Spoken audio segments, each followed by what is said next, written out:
Welcome to the Women in Vinyl podcast with Jen DiEugenio, founder of Women in Vinyl, and contributor Robin Raymond. This podcast facilitates conversations with those working in the vinyl record industry to educate, demystify, and diversify the vinyl community.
Joining us for episode 52 of the Women in Vinyl podcast. Thanks for being here. You just heard West Side by Brisbane-based Full Flower Moon Band off their album also titled West Side. Find more and listen at fullflowermoonband.bandcamp.com. This week we head to Jamaica by way of New Jersey, joined by our friend and guide Joe Kay. Not only is he a great storyteller, but he is the founder and owner of HoldFast Records. Joe has spent years cultivating relationships in Kingston, during which he's met people who have created and built the reggae music we all know and love. We learn how Joe and his wife got started in the industry and how his passion for community has taken him on a journey into the Jamaican vinyl scene. Reminder to grab a copy of our book, Women in Vinyl, The Art of Making Vinyl, out now. Go to womeninvinyl.com/book. As a reminder, we have commercial-free and high-resolution versions of this podcast, along with our membership, and tons of other discount codes available at patreon.com/womeninvinyl. Thanks to you, we're number 11 on FeedSpot's top vinyl podcasts. Please continue to like and subscribe. Now here's the episode.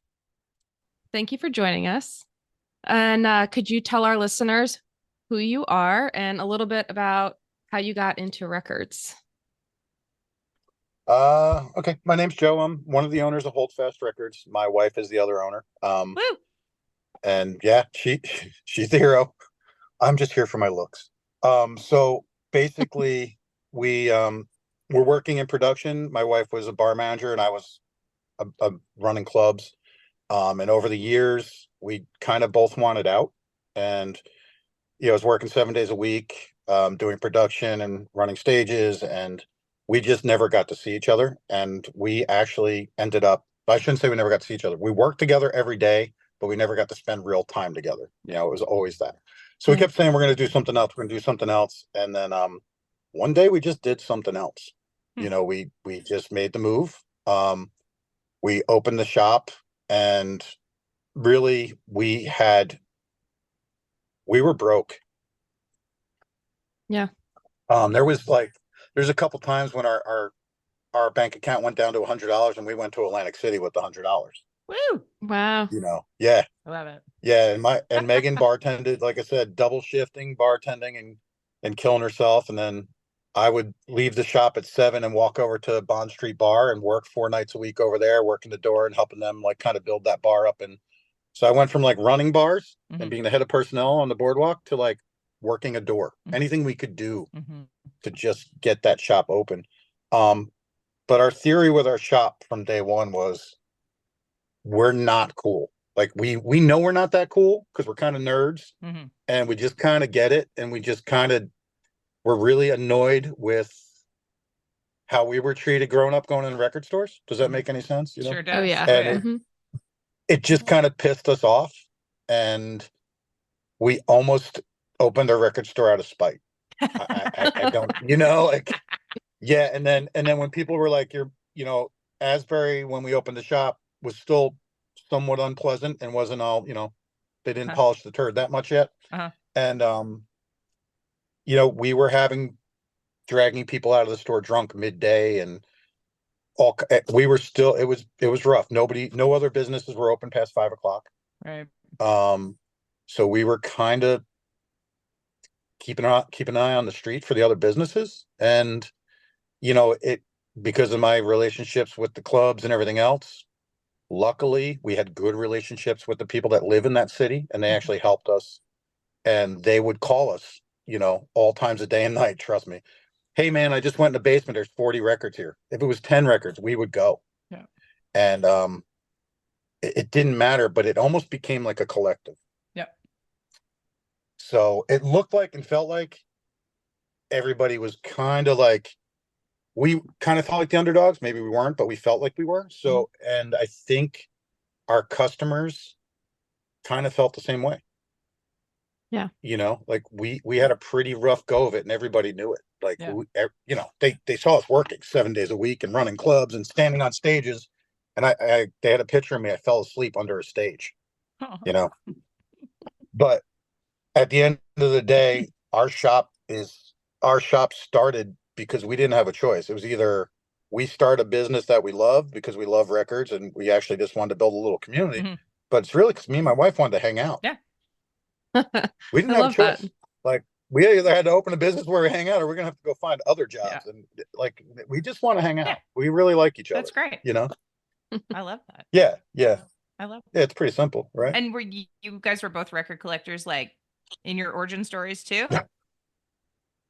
My wife, not so much. I kind of collected for years, but then I stopped. Cold turkey, like everybody else, things changed, and I sold my stuff to buy other stuff, and bills happened. And the one thing that really changed for me was when I started working in the venues. I was, pushing gear up a ramp and bar backing and anything I could do to get my foot in the door, sitting in my car in front of the club every day, just in case they needed somebody, And, at one point, one of my buddies just said to me, he's like, do you really need the records? And I'm like, what do you mean? He's like, dude, if you really love music, it's the lifestyle. Everything else is just things. Yeah. And then I realized, like, yeah, I don't need my records. I don't need anything. I just need to be involved. I need to swim in music, Yeah. So I sold my collection. It's funny that buying and selling records got me back into loving music, Yeah. That's the beauty of it. That's good. If you're in production, all of a sudden you stop knowing what bands sound like, but you can tell how much they'll draw. Yeah. Yeah. People say, oh, you ever heard of this band? I'm like, yeah, they draw like 2,000 people. Like, you ever heard of them? I'm like, nope. I mean, I've tried to make a little bit more of an effort to pay attention to the various acts that I see on the weekly. The thing that kind of killed the not even the love, but like the appreciation for music was mastering, to be honest. Like, Oh, wow, I used to get jazzed to be like, oh yeah, I've worked with that band. Oh, these guys are super rad. And like, I'm sure you've been there too, where like, if a band is really rad, you'll give them a little bit more leverage or like more of a chance. So if their music's kind of like meh, you're like, oh, but they're sweet dudes. And they're really trying. Yeah, but like, if they're dicks, you're like, bye. Well, yeah, we always say one thing. And I mean, I'm sure you've heard this on that end of things, where it's like you're standing on a stage. And I said this, I won't say to who's tour manager, but I just looked him in the eye. I was like, hey man, you know where the real money is? It's back here. I said, you guys are all temporary. I'll be here in 5 years. Yeah. You'll be playing some bumpkin bar next to a trailer park. Yeah. Yeah. So like, you could be rude now. Tell your band to be a pack of dicks. I'm okay with it. Yeah. Because guess what? I got to hit a button. They sound like the Cookie Monster. I hit another button. They're smoked out. Nobody could see them. And guess what? I still have a job tomorrow. Exactly. Yeah. And I mean, like, our opinion of that goes a little bit farther too, because we're the ones that are going to talk to like other venues and tour managers and stuff. We can shut people down like real quick, and people don't understand that sometimes. It's nice. And that's the beauty of the internet. There is some good sides to the internet, finally, where we worked with some bands over the years.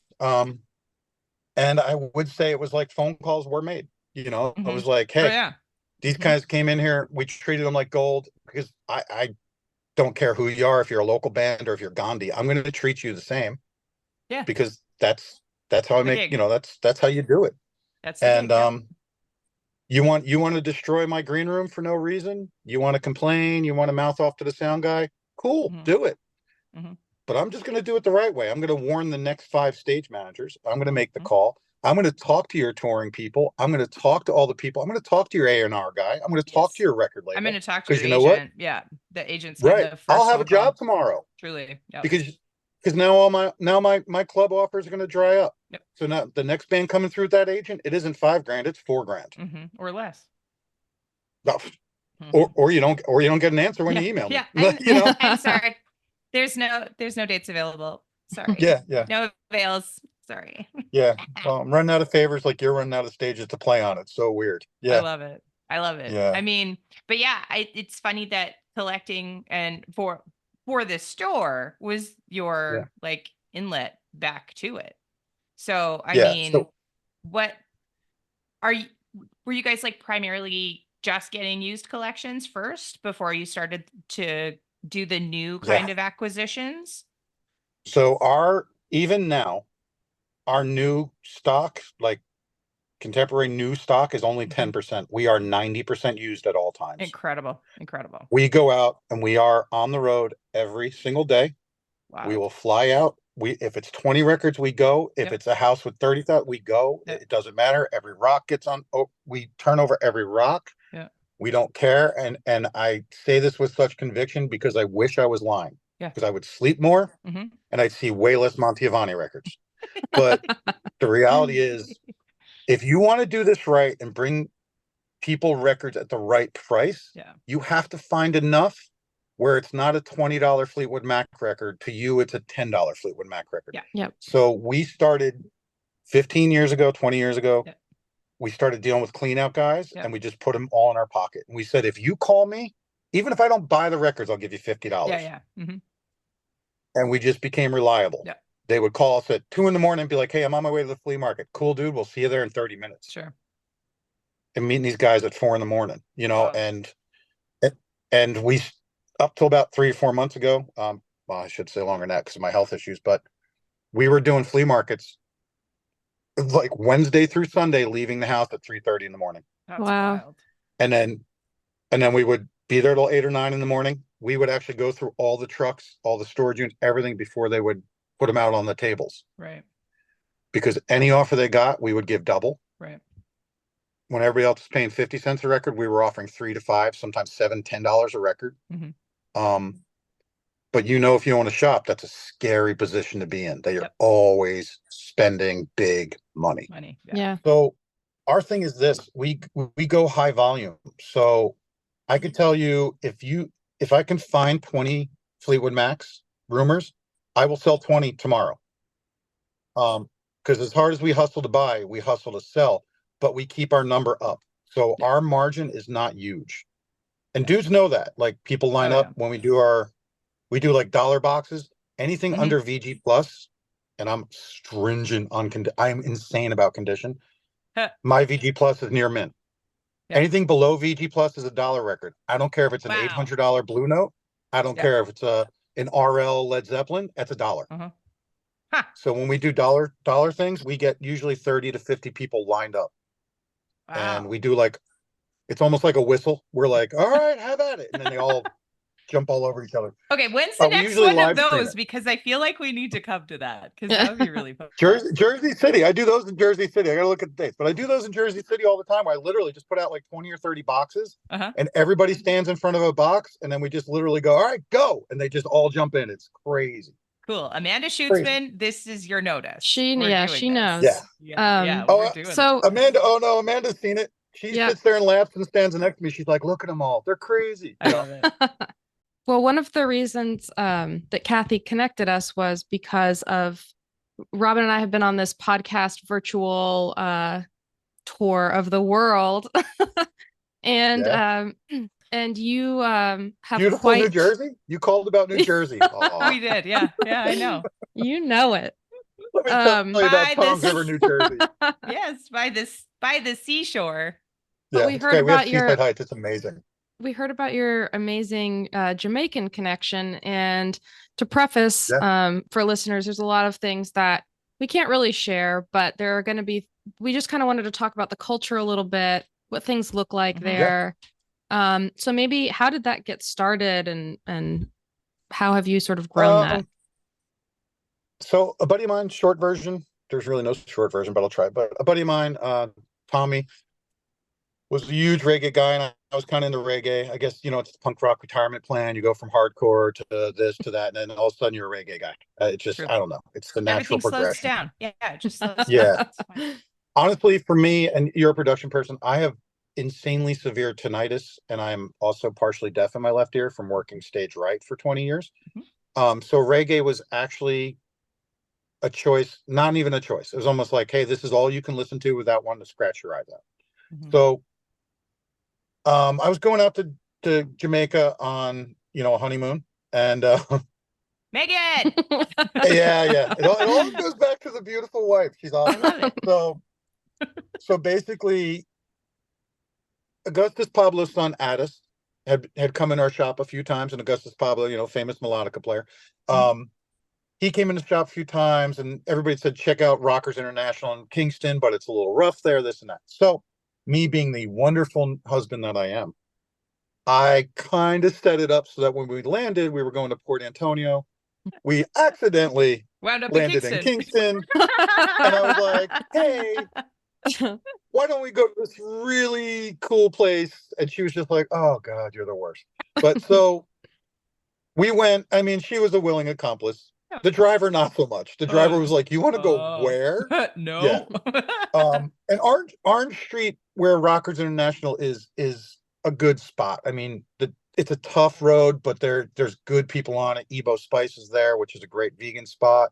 There's a really cool bar there. Gus, all these guys run across the street, and this guy Metal hangs out. And but it is, if you're not used to that, it'll, like, I was a little scared the first time I rolled through Kingston. I was like, oh, a lot of shaking your head, and a lot of like, oh, this is legitimately a city. Like, this is the real, yeah. Yeah, you're not screwing around in Kingston. That was my first run through. So we went up, guy standing in front of the place while we shopped, kind of a thing, to make sure nobody walked up on us. And we bought some stuff. And then I had the brilliant idea to go over to Studio One, which is, a couple blocks away. Yep. Keep in mind, we know nobody other than like a phone call we made. Sure. So we're just blindly, it was not the brightest. So we go over to Studio One. There's a bunch of yardies out front. Yardies are just like, block kids hanging out, big gold sunglasses and socks up to the knees, fluorescent green. It's every dance hall video you've ever seen in real life. It's awesome. Love it. It's awesome when you're looking at it from inside the car. Right. It's a little intimidating. Yeah. So being really, the smart, conscientious, great guy that I am, with my wife in the car with a really scared driver, I got out and yelled into the 12-foot high gate with barbed wire on it, hey man, I have a lot of money and I want to buy records.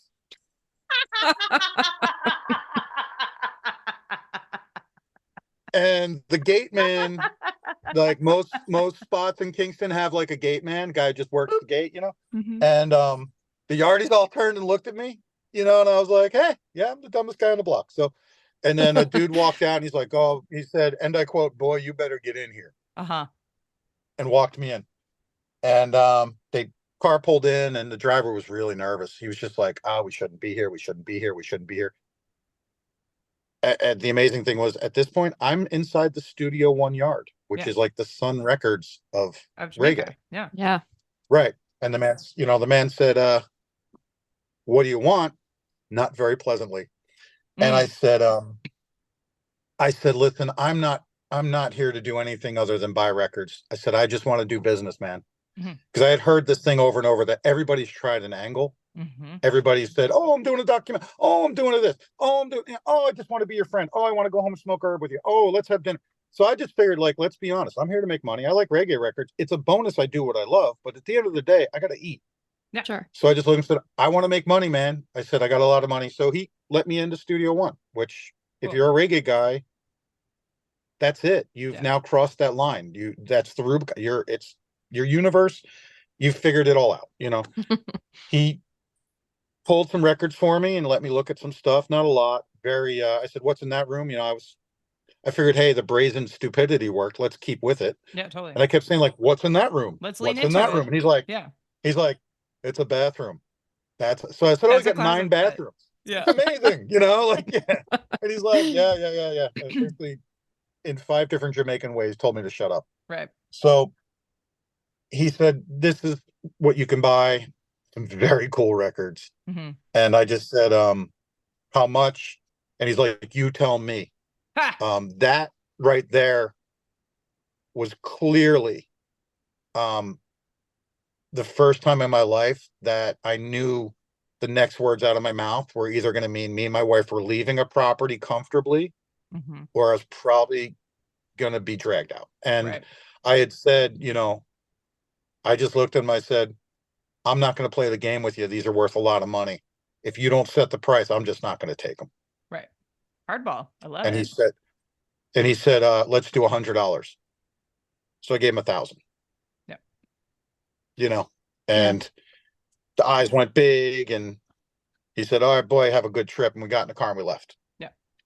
And we went on vacation, and my wife it was cool. We had a nice vacation. We went home, and then my phone rang. A couple weeks later, excuse me. And it was, boy, you should come back. And I got back on a plane. Yeah. I just went down there, me and my buddy, and we just threw mud against the wall and hope it stuck kind of thing. And it was, this has been going on for over 12 years now. And I can tell you, as many of these places I've been in, Studio One, Penthouse Records, we've buddied up with Jermaine from Penthouse, who is one of the biggest dance hall producers in the world. Yeah. Who, Buju Banton and all the dudes, you name it, that dude has done it as far as dance hall goes. What I've learned through all this, and what got us through all this, is obviously we love the crap out of vinyl, but what they're doing there in Jamaica, they hand out 45s like they hand out business cards. I mean, I've had Jamaican dudes that DJ with me show up with 45s on a rope over their shoulder. Yeah, stacked. I know, it's wild. And being on the island and going through these spots, I'm like, hey man, I can't get to that top shelf, and they literally stack up LPs for me to stand on, and I'm standing on $5,000 worth of dub records to get the $10,000 worth of dub plates. So what we realized pretty quickly over the first 2 or 3 trips was that this was way beyond us. That we are merely passengers, and that everything we're going to get to see is a gift. And it really has been. Not to sound cheesy, but I'm not a very spiritual guy. I'm a pretty clean, pretty cold cut guy on that end of things. And I would tell you, what music does there, how vinyl plays into it, it's insane to watch. You have people who climb telephone poles to run electric illegally, to run pressing machines. And they're losing people. They're dying. They're literally getting electrocuted and dying doing this because they need.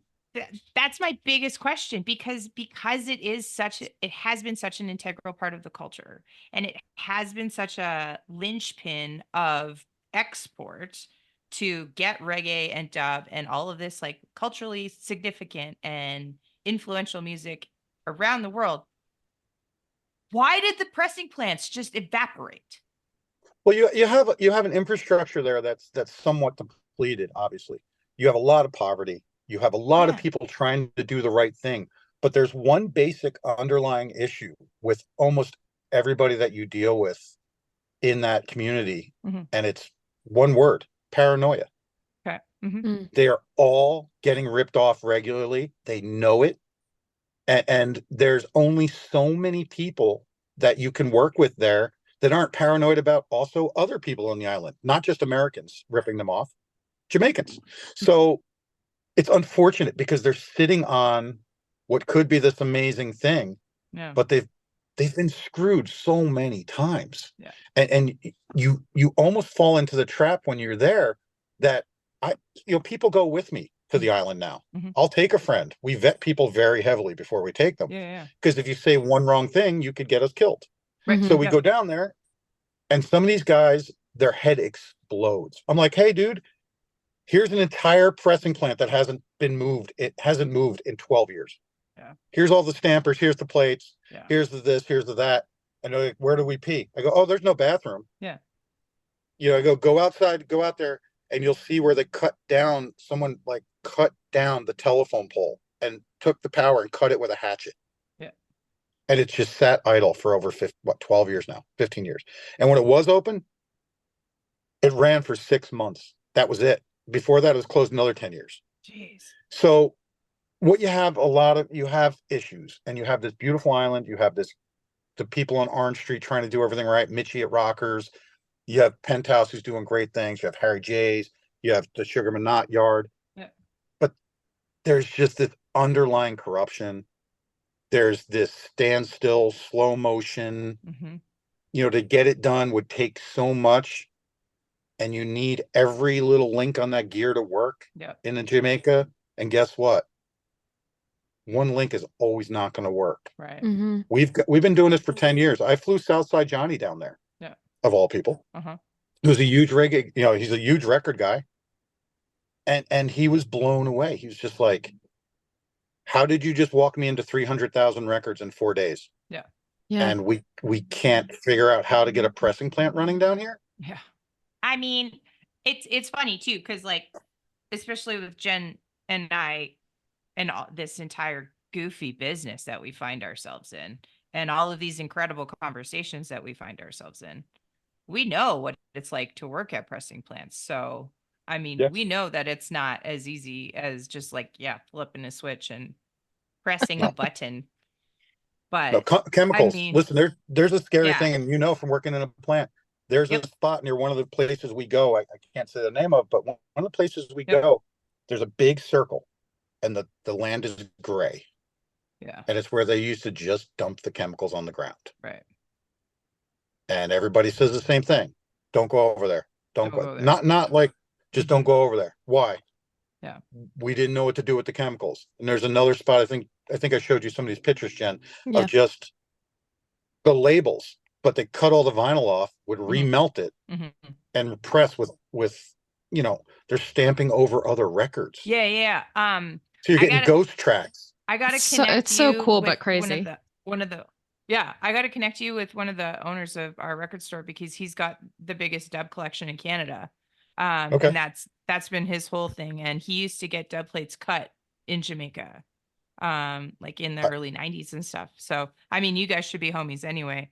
He's really great. But he's a super knowledgeable guy, but like he's been gifting me some goofy sevens. And I mean, like some of them are just melted to shit. And like the lead in is so noisy. I'm like, oh, this is weird. But then once the first beat drops, then it's like, it's perfect. And I'm like, how the shit does this play? It's crazy. Yeah, it's like that mystical thing that surrounds Blue Notes. Like Blue Notes, you can stand on them and rub them with Brillo pad and they'll still play. Truly. And that's kind of what happens with the Jamaican stuff one way or another. I mean, yeah. I'm like talking to one of the ladies that used to work at the plant I'm friends with, and she's 80 years old, I think 78. Yeah. But I call her and I just say, hey, I got this record. She goes, only 50 made. She's like an encyclopedia for this stuff. It's awesome. Wow. And I'm like, hey, I just found this 125 copies. She goes, yeah, we never gave it back because they never paid for it. So you're the only guy who has them. Whoa. So all of a sudden you own Jamaican gospel that's never been released. Yeah. That's so cool. You know, but what this all comes back to is like, you look at the culture, you look at what's going on there. And this, for some of the guys on the island, is the only way out. Yeah. So they're selling records, they're doing everything they can. You know, Rockers International is doing great things. He sells to a lot of guys online. He's doing everything he can. Yeah. But there's this one thing that just seems to be missing. And the reality is it's because you can't get what you need there done the right way sometimes. To get from point A to point B. It's not a straight line. Right. And because of the paranoia, you add paranoia into something that's already very hard to do in another country. And you add in crime and guns. And, you know, one of my buddies said, well, if you have access to 300,000 records, why don't you just buy them all? I said, I can't afford the amount of tax it would cost to put it on a boat. He Yeah. goes, oh, shipping wouldn't be that bad. I said, oh, it's not the shipping. It's getting it from here to there. Yeah. Right. We have to pay off dudes and drivers and security. Yeah. You know, Get it oh, to the Jamaica boat. must be awesome. We see, there's police checkpoints, military checkpoints. Of course. A couple guys that have gone with us, their heads exploded the first day because they're like, so I'm like, what? This is your Yeah. day now. This is what you need to do to buy records here. You need to get stopped at a military checkpoint. You need a gun pointed at your car. You need to know how to talk to people. You need to walk in the local bar and put $50 and say, hey, everybody drinks for free till we're off the block. Mm-hmm. You need to know how to navigate through a situation where you're not going to get robbed because people are greedy. You might get robbed because people are starving. Right. Yeah. We don't understand that as Americans. Yeah. And then people say, well, you're doing all this for records. The reality is, I look at myself and the guys I bring down there and other people that do travel. There's not a lot of us. Mm-hmm. We're the only outlet for some of these people. Yeah. And they deserve better. Uh-huh. You know, they really do. They're working way harder. I was going to say, like, you know, it's always going to play into these kind of conversations because there's always kind of that like white savior mentality when there's, you know, poverty and developing nations and things like that. And now you're like the outlet, you're the guy, you're the guy that's going in there and making these things accessible to all these other people. Like, does that wear on you at all? No, what wears on me is there's not more people that have enough balls to do it. Uh-huh. Keep telling me how much you love records. Right. Keep telling me how much you love reggae. I can tell you right now, I can name 5 people that I know that have pictures in front of some of these old buildings that they got out of the car, they stood in front of it, they did the bullshit, and then jumped in the car and left. And you know, I've lost some friends over it because I'm like, dude, you went to the island, you didn't stop here. You went to the island, you didn't stop there. Why don't you tell me? I'll make a call. You can go in there and shop. Yeah. No, dude, like that was crazy. That was crazy. Yeah. I'm like, so you got the selfie, but the dude still can't pay his bills. Yeah. Right. You're doing it for the wrong reason. Yeah. You know, and not to drop the F-bomb, but there's a whole lot of fuck off in my brain when I hear that. Yeah, because no. that breaks my heart. Yeah. Because you'll pay to go to these resorts that doesn't, you know, they'll pay to go to a resort, they'll pay to do all this stuff, but they'll spend an hour in Kingston. Right. Nah. You mentioned too in one of the emails about how nuns helped homeless children through music and how there's this like movement of women kind of making moves in Kingston. And I'm curious if you could expand a little bit more on that. There's a thing called the Alpha Boys School that started over 100 years ago, I believe it is. They were nuns. They were finding homeless children on the streets, bringing them to the schools and handing them instruments and just saying, okay, now you're a horn player. Okay, now you're a drummer. And their success rate is insane because I'm sure you've heard of the Scatolites. Yeah. But they are all members of the Alpha Boys School. They were all trained at the Alpha Boys School by nuns. They were all built as a band at the Alpha Boys School. And then the Alpha Boys School still actively has a huge gathering every Sunday, and they do mass and they have a ska band play. It's like 12 pieces. Awesome. Now it's not exactly what it was, but that's how they learned most of their music from radio bouncing off of Cuba into Jamaica. So they learned a lot of blue beat and blues and jump beat and stuff like that. And basically you would just get handed a trumpet and they'd be like, you know what? Guess what, Tommy McCook? You're a horn player now. Well, I mean, if we know anything about nuns, they're pretty liberal with their ruler application. So, I mean, I would learn a new instrument every week if I had. There's a reason they're really good. That's what I mean. I would learn a new instrument every week if I had somebody wanting to wrap my knuckles with a ruler. But the cool thing is, if you check out the Alpha Boys School, their website, they have a radio station that runs. It's all members of the Alpha Boys School, and it's like everything you've ever heard reggae, from John Holt to Bob Marley to all these guys. At least one member on every song they play. At least one member's from the Alpha Boys School. Cool. It's amazing. But once again, this goes back to the record thing. Yeah. Tommy McCook, the Scatolites, they finally get out. They finally learn all this stuff. They put out records. They make money. Yeah. Guys like Earl Chinna-Smith, who wrote a good amount of Bob Marley's guitar, his songs and everything else, who got paid $40. Yeah. Yeah, I did a bunch of records for Al Anderson not long ago when he did a North American tour. So I mean, I mean, and that was a cool through line for me too. because he was one of the original Wailers too. And I was like, man, like, really? This is Yeah. Okay, cool. But Yeah, I'm on the phone with a dude, like Sly and Robbie played the Saint in Asbury Park to 50 people. yeah. They've done more rhythms and played on more records than, I mean, name somebody, Yeah. And I mean, do you think that dub and reggae is still kind of like that undiscovered kind of country because it is primarily record based still? I Like, think I feel like there's a huge gap in people that don't get it, know it, love it, especially in a live scenario. there's a huge gap in people in general with music over the last 20 years. I think honestly, reggae has been put into like this little box and left there. And it's like, I only like it when. And people don't give it much more than that. Rock and everything else. You can always, hey, rock sounds good at a barbecue, but reggae doesn't. I don't know. Everybody's different. But with reggae, I think part of the issue is you look at these ups and downs like any other genre, but then like Chronics come out. We have this huge hit. Chronics is everywhere and he's big. And then it just disappears. For whatever reason, they don't seem to be able to carry as long as a lot of other genres. And that obviously, you're in the industry. That also has a lot to do with who's pushing it and whose money is going where and who's getting their tour paid for and who isn't. And I think reggae does get shorted a lot of times with that. As far as the live crossover, reggae's never been a big draw in the US. I mean, it's great in the UK, but it's always been light in the US. You could put anybody on that stage and it's not going to draw if it's reggae in the US. It's very hard. Yeah. You look at somebody like Coffee. I don't know if you know anything about Coffee. She's one of the bigger reggae artists coming out in the last couple of years. Started as a 16-year-old dance hall girl who just was like crazy hip hop / dance hall. Unbelievable. She's been up for some awards. I feel like if she was released as an American artist, she'd be, up there with all the big names. But because of her Jamaican upbringing, because of the patois, because of all these other things that she sings about, she just doesn't get what she deserves. Right. And I think that plays into the fact that I'm not going to get dark on you here, but I think sometimes the music industry doesn't want certain people to make it. Yeah, I mean the racism is certainly apparent.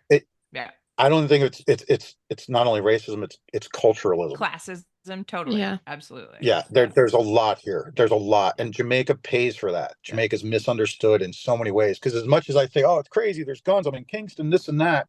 Yeah. I'm also sitting on a curb and I watch Southside Johnny have a 4-hour conversation about the Philistines. Cool. I talk music with dudes who I watched Southside Johnny play with Earl Chinna Smith in his front yard for 10 hours while guys from all over the yard, dudes just walked, like kids walked up and just picked up instruments and they just jammed for 10 hours. Right. And then I realized, I'm like, I've seen millions of bands. I've sat on stages ranging from 200 cap rooms to 40,000 person festivals that I'm running. Yeah. And then I'm sitting there and I'm like, this has been the most musically, I don't know the word for it. That's spiritually, it changed me because I watched music get made for real for the first time. Right. Watching them move the plants around the yard to change how the sound is in the yard. Just an amazing moment. I mean, the sound system part of the whole thing alone, like the dance hall culture and understanding of sonics and speaker building and everything is on another level anyway. Like, and don't get me started because everybody has their whole theory on hip hop. I don't want to hear it. Toasting started hip hop. Sure. Jamaican culture. Yep. But yeah, the amazing part with all this to me, once again, is the fact that these guys, no matter how bad it is for them, no matter how hard people are trying to keep them down, sometimes they're not paranoid. They are getting ripped off and people are out to get them. I had somebody from a major record label reach out to me, an old friend, and said, give me 3 reggae artists. And I went, yeah, you can go fuck yourself. And he's like, what? I'm like, I'm not going to be a part of that, dude. I know where they end up with you guys. You're going to shelf them because you'll find some other dude who kind of fits what you need. Yeah. So I know we hit 6:45 and I'm sorry, but really for me, what these dudes do down there, Carl over at Randy's record shop, Mitchie over at Rockers International, Jermaine over at Penthouse, who's still active and he's helping, Buju get his tour together for the US. and all these other guys that are out there, Harry J Studios, they're now run by his daughter. They don't give a shit if they're failing or not, because to them, survival is success. Yeah. They're compelled. And we don't understand that. Yeah. You can't understand that, and I don't understand that. Yeah. So the white savior thing and all that nonsense, Yeah. I'm just another tool in their arsenal to get by. Yep. And God damn it, that's an honor. That's an honor. No, it's more like when people are looking on the outside that don't know, you know. Oh yeah, no, like, screw them. Oh, you're the Listen, guy you know, that's the blah. That's oh, you more want what to piss you want to piss me off?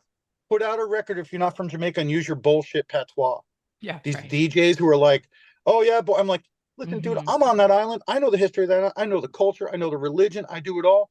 The day you hear me use a patois, take me to the pasture and shoot me. Yeah. Don't and ever then go dudes to Toronto. get like, oh, yeah, Don't they're ever like, go what to are you, Toronto. the gatekeeper? They give me are you the gatekeeper? And I go, no, I'm not the gatekeeper, man. I just respect it. And that's where we're losing a lot here. Well, you know where you fit in, and I think that's the most powerful part. So the follow-up question, if you have a minute, is like, how is that translating into your store? So are you creating like, I don't have a store anymore. Oh, I don't have a store anymore. I'm on the road. I closed the store a couple years ago. I'm on the road. Yeah. But your buyership, like your people. Yeah. So we do our business. We changed the entire way we ran our business when we started going down to Jamaica. Right. We now are on this theory that everybody has to eat. Yeah. So it costs us more. What a concept. But it finds us. Yeah. We just look around and we go, listen, if you're going to sell me records, I'm going to pay you the right price so you keep selling me records, which is just good business. Yeah. But also we look at it as we don't advertise much. Yeah. Because we think good people will bring us more good people. And the reality of it is we've surrounded ourselves with some, like, we're very, very lucky that we've surrounded ourselves with people. And if they do mess around and do business with other people, we're the consequences. Right. We think if you rip somebody else off and we find out, fuck you, starve. That's it. We don't do business with you anymore. We're done with you. Jen, you don't know me very long, but I'm sure Amanda told you, I'm kind of, you screw around with one of the promoters and you're on a show, guess what? I'm the first guy to walk over and I'll tell you, like, yeah, dude, you don't belong here. Yep. Right. Because you know what? What are you going to take away from me? What are you going to do for me? And that's what I learned from the Jamaican culture and the music culture down there is like, what are you going to take away from me? Nothing. Because I'm doing it right. Sometimes it's okay to have the right enemies in this industry. True. Whether it's on the stage, whether it's at a record show, it does not matter. Because if you dislike me, the right guy's probably going to like me a little more. Totally. But are you finding that you're selling a lot more of the reggae? Like, are you finding that you're no, our reggae business, we do very well with reggae. Yeah. I show up, usually bring a minimum 1,045s per show. Cool. You know, I have probably 30 or 40,000 sitting in storage, ready to go at all times. We buy out large collections. We do well with reggae. We bring back 3,000 to 4,000 records every trip we go to Jamaica.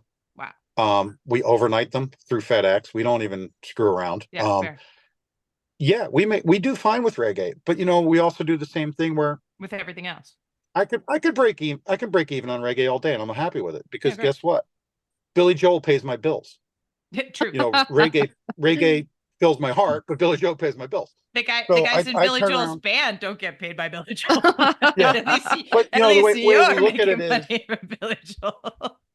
this goes back to that whole thing with, like, we started doing our business different. If I give the punk rock kid a good punk rock record for $10 instead of $50, he'll spend $500 over the next year. Yeah. Yep. Totally. With the reggae stuff, if I can give them the right records and it helps their mental health, who the hell am I not to do that for the Jamaicans? Right. Exactly. That's it. I mean, it doesn't get any heart. There's no other math we need to do. If we're keeping them sane and we're giving kids an outlet, whether it's punk rock or reggae, well, shit. As long as they're alive, they're going to spend money with me. Yeah. We don't have to be cool. We just have to be right. Yeah. Well, I know that you need to go, so I want to ask you I want to ask you our impossible question, which fits so perfectly with what you're doing down there. Yeah. If you could create your own 45 with anything on the A side and anything on the B side, what would you put? Do you want to make it a reggae edition? That's cool. Oh, I can't do that. That's so hard. Or Jesus. the king. I'm gonna call it the Kingston special, and it's like ghost pressed on Yeah. something else. I would just. It would have to be. It would have to be a 12-inch. It would just have to be like let King Tubby loose for like 2 sides, Yeah, King Love Tubby, that. that's wicked. Yeah. and then let Von Benjamin from Midnight, who passed away, may he rest in power, like passed away. Let him just come back and do a vocal track for me, Cool. and just I let him love let that. him rip. I'll let Let him rip. I'll let you have a 12-inch. I think that's fine. You deserve it. Look at reggae culture. What are you gonna?